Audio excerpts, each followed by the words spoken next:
Hey there, this is Tiffany with Pampered and Petite Pet Spa. I'm starting a brief video series for pet owners that might be looking for a new groomer, giving them a couple of things to think about when they go into the realm of dog ownership and getting into grooming, etc. So one of the first things I like to encourage people to think about when they're trying to find a groomer is what kind of a client they're going to be. And somebody might get like a little, what do you mean by that? But my point is, before you get mad, my point is, are you an every other week client or are you an every 8-week client? I have both here at my place, but their needs are very different, and I'll get to that in a second. So are you someone that's going to be every other week, every 3 weeks, or are you going to stretch it out in between? There's a few variables that go into how we figure that out. One of the first elements of making that decision is what breed of dog you have.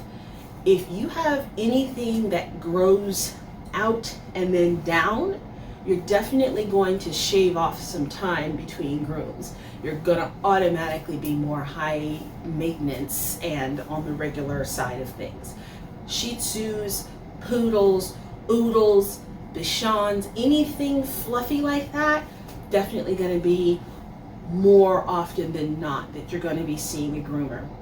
Another thing to consider is, what are your goals with your pet? There's lots of people that have accounts on social media. There's some pretty high profile doodles out there. I know I follow a lot of competition groomers from other countries, and they're fabulous. They look fabulous. And those are great hair goals to have. But right behind that question of goals is lifestyle. I had all these dreams that I would have beignet and these fabulous haircuts, and I would be practicing this and that and maybe start getting into competition.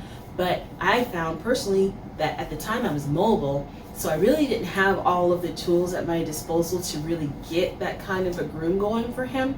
And even though I had some of the know-how, I was running a small business. I didn't have the time. I don't know how these girls do it, in all truth. I didn't have the time to maintain that much coat.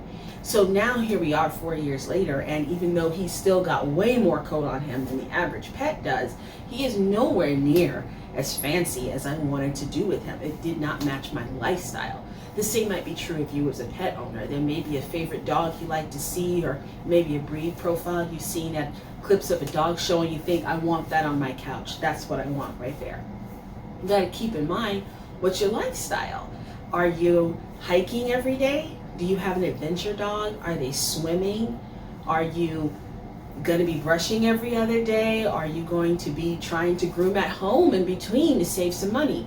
These are all things that play into, one, how often you get your dog groomed, but also what type of a client you're going to be when you're looking for a new groomer. Another thing to consider is budget.